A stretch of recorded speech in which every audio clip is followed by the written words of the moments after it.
Great opportunity to learn from Reckitt and Stravito. So I'd like to welcome Sandra Berg and Tania. Hi. Thank you. Thank you. Hi, everyone.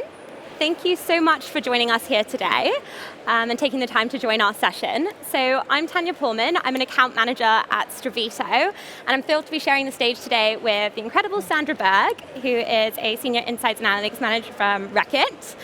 And so today, we'll be taking you through how to prove sustainable value creation and measure business impact from data democratization sustainably. So I will start off before jumping into it with an introduction as to why I'm here today, before handing it over to Sandra, who will talk more about how her and her team have developed a sustainable value model to measure the data democratization value. There we go. So to kick things off, I would just like to ask you to close your eyes for just a second, and let's imagine that you've just purchased a €50,000 car. Now, it can be any car you like. If you're feeling particularly imaginative, it can be even more expensive. But now that you have this car, if you open your eyes, and then imagine that you take this car and you drive it somewhere. Now, you've parked this car, but now that you're somewhere, you don't know where you've actually parked this car.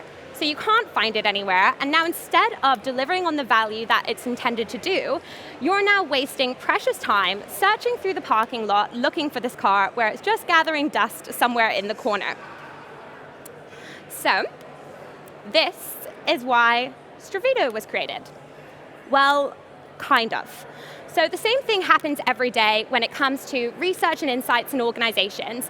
They get parked and forgotten somewhere, lost in someone's inbox, in some shared folder system, in some drive, and people spend endless amounts of their days searching for information, sometimes finding it, maybe 20 minutes later, or not even finding it at all. And so this is where the idea for Stravito came about. So merging expertise from both the tech world and the market research world, our founders sought to create a tool that would democratize market research and improve the speed and accessibility to finding what you're looking for. So this resulted in our user-friendly knowledge management tool that resembles well-known applications like Google, Spotify, that enables you to find what you're looking for in an easy way at work.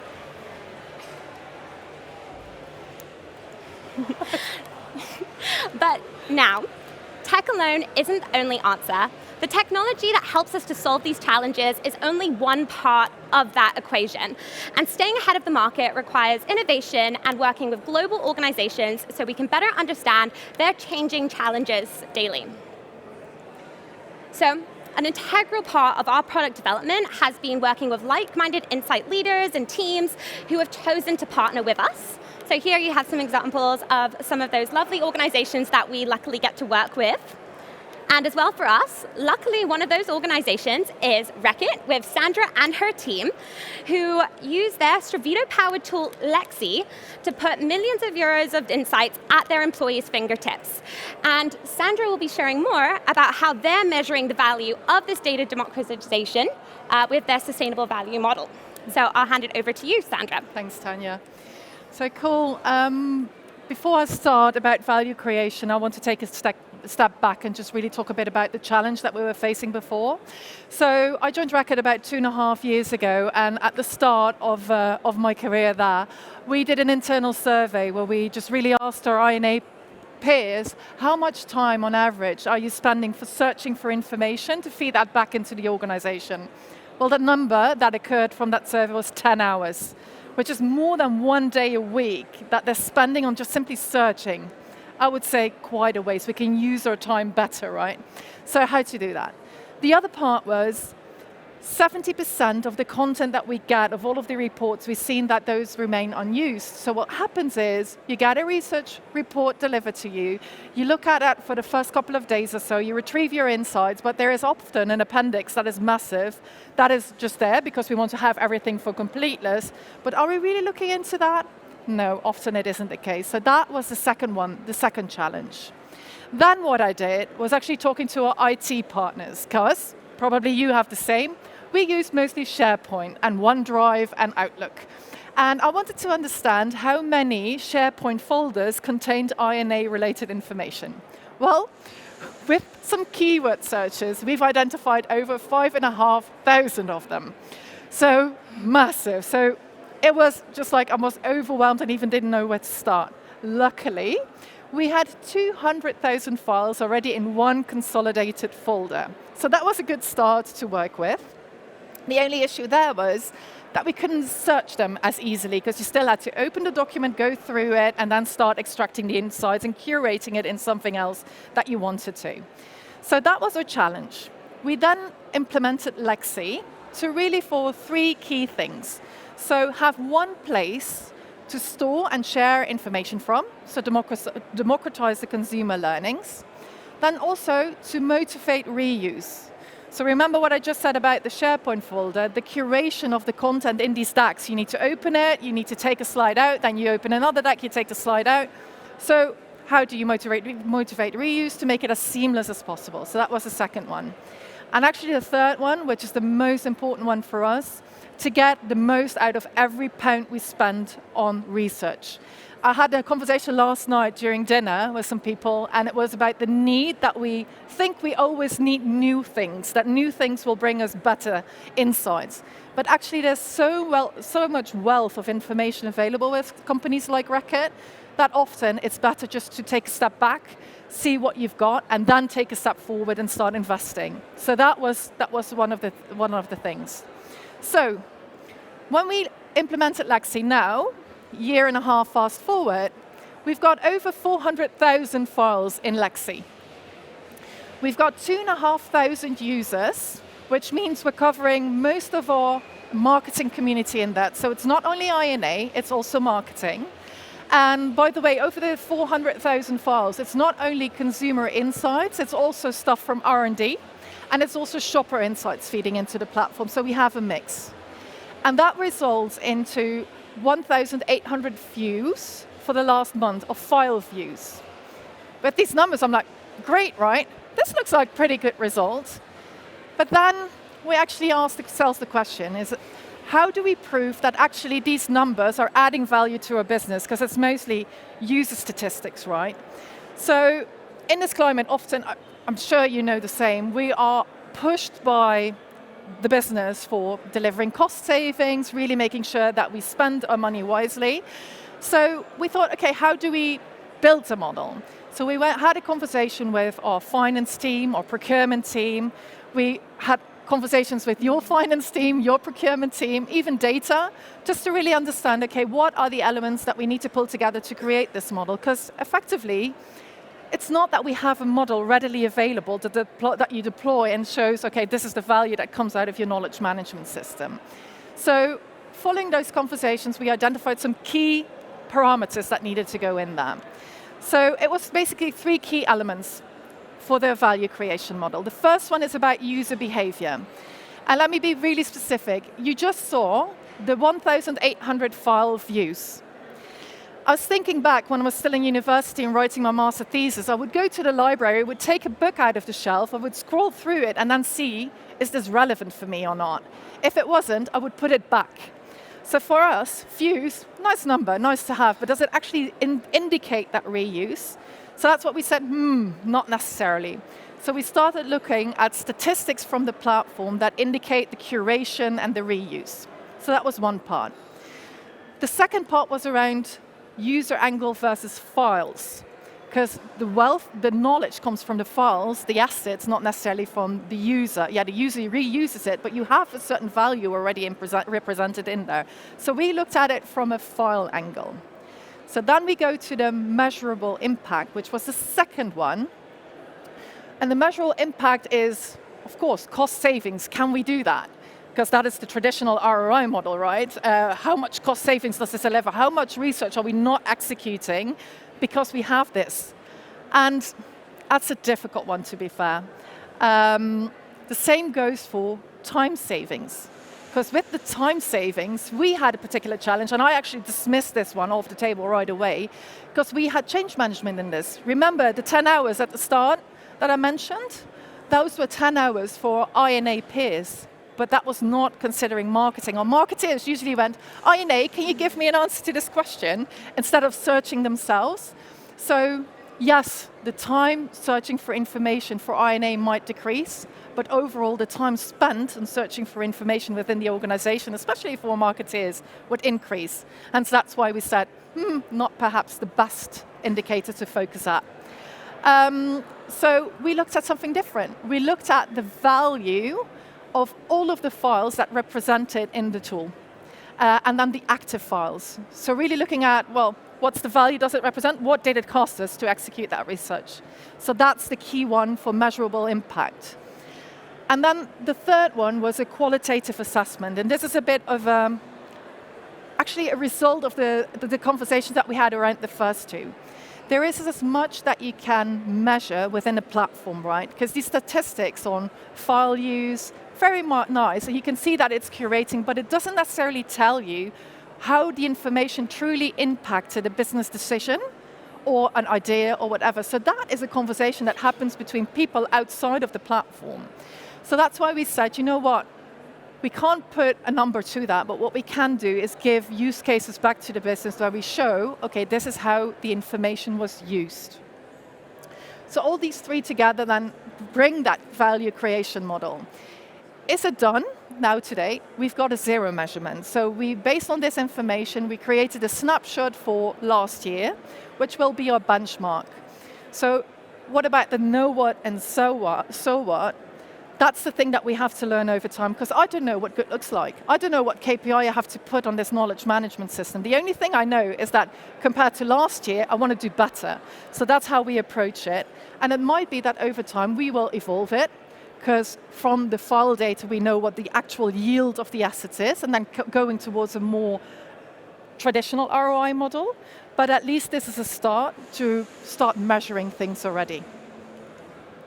So overall, I think for us, democratization of data really equals optimization and really getting the most out of every pound spent within the business. For us, the measuring this impact requires a combination of qual and quant elements.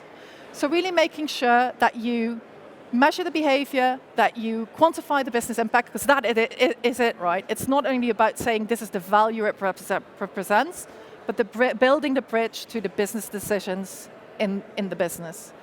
And then last but not least, which I think is the most crucial one of this presentation, was the collaboration.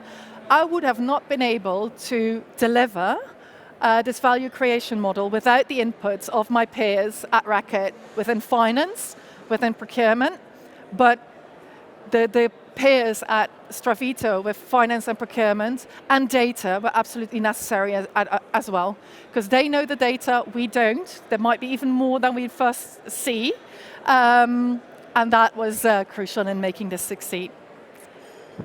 Thank you so much, everyone. Thank you. Thank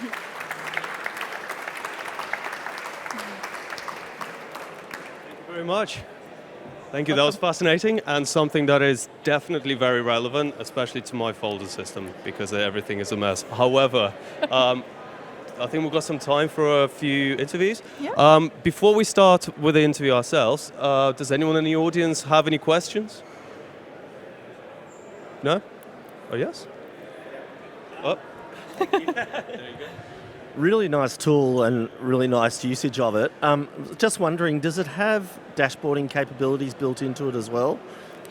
Yeah, so with this tool, you can have, of course, all of your internal reports and insights uploaded, or we also do integrations with like SharePoint and Drive, as well as we offer integrations, so third-party research providers, data visualization tools like Power BI, Tableau. You can integrate all of that into it to create a one-stop shop for all you know. Anyone else? Okay. Well, if you take a seat, we'll throw a few questions around. I'm just going to... Oh, that's... okay.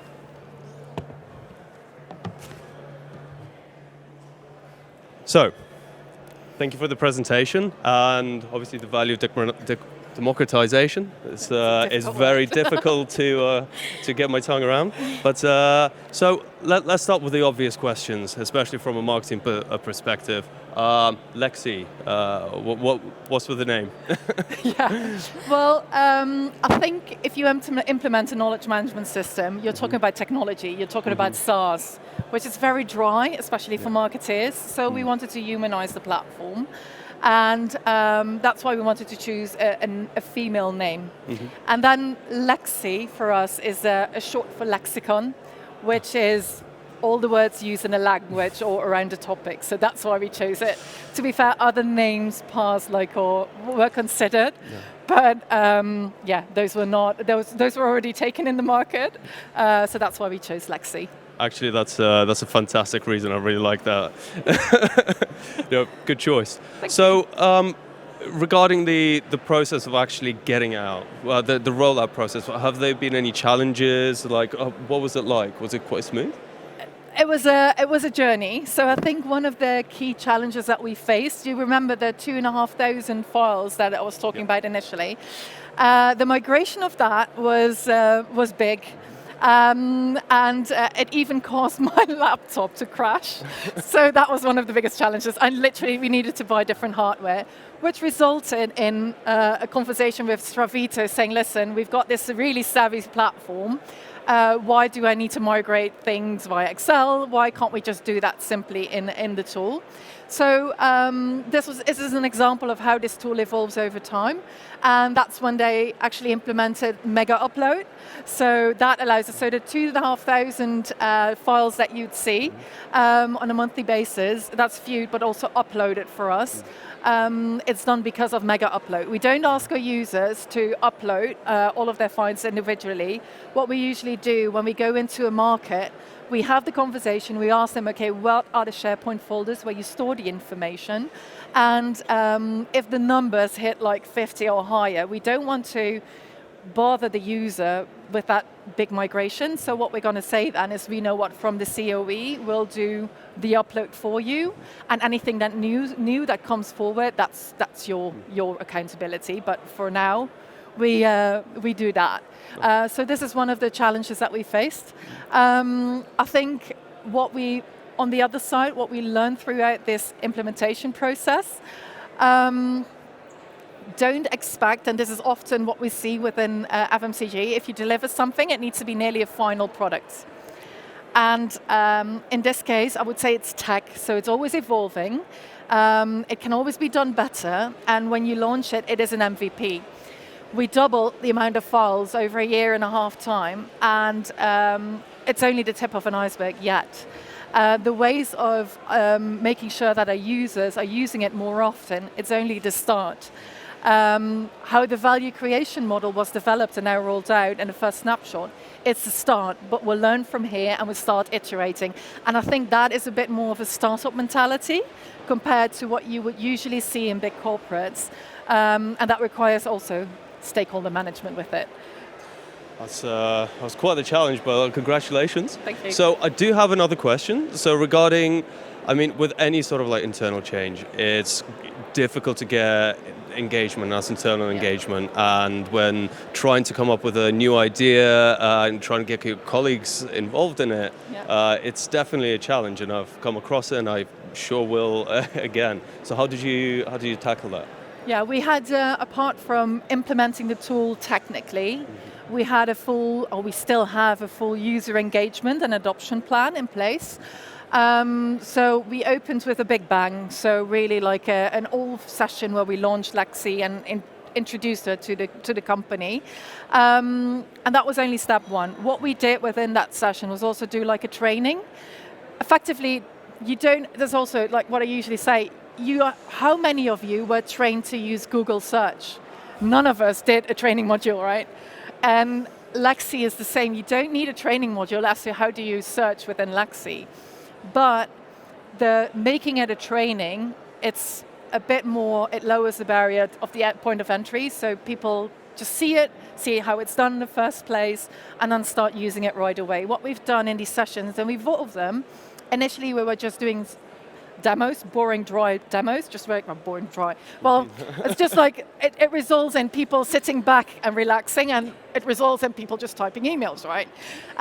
So what we said, we're going to do popcorn-style sessions. So instead of doing a demo, we created 3 or 4 little assignments, and then we asked for volunteers saying, okay, who wants to volunteer, share your screen and search for this, or create that collection, and then just really show the functionality through the users, which also brings the additional value that people have done it already. So that was one part of it.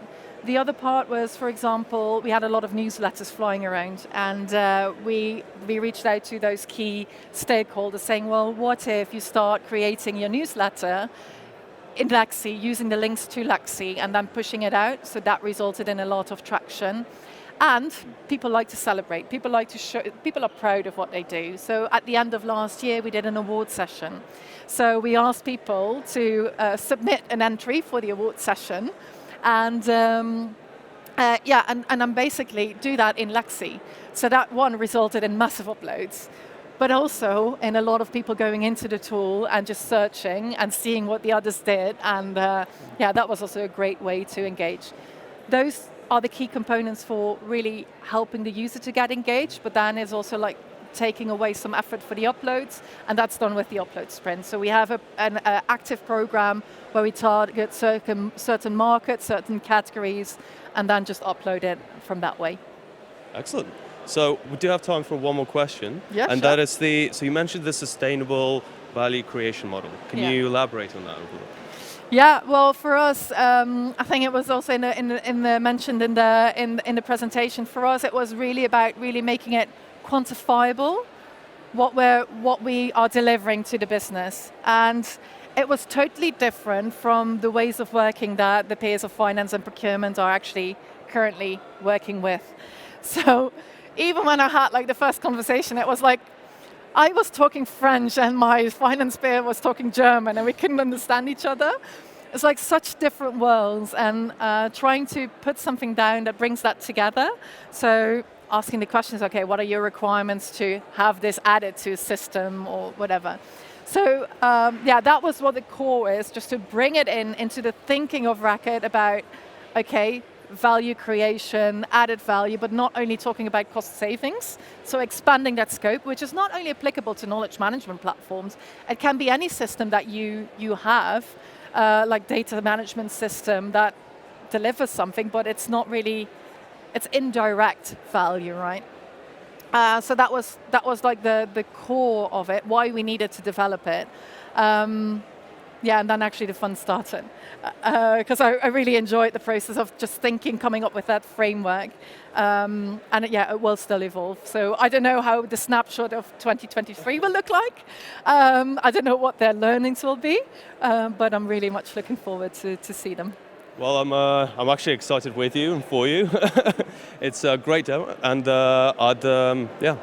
happy to hear more about it, and I'll find you on the stage. Yeah, So, thank you so much. Tania, Sandra, thank you very much. Thank It was you. a pleasure.